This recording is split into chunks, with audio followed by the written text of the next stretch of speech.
knowing a fast, long or short smoke is really important, especially if you want to take mid pretty fast. So only having a lineup like over here where you can smoke long is just not optimal.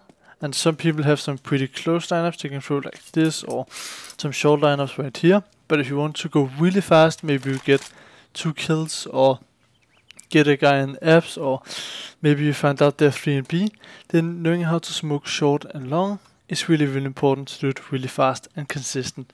And a lot of people just throw some kind of random smoke like this, but actually have a pretty easy lineup, so you can smoke both long and short really fast. So the way you can do it is really simple. When you just run mid here and want to either go short or long, just run over when you run over this. Aim at the middle of this like shadow right here, to the side you want to throw it. So if you want to throw it long, just go like this. Smoke lands perfectly every time.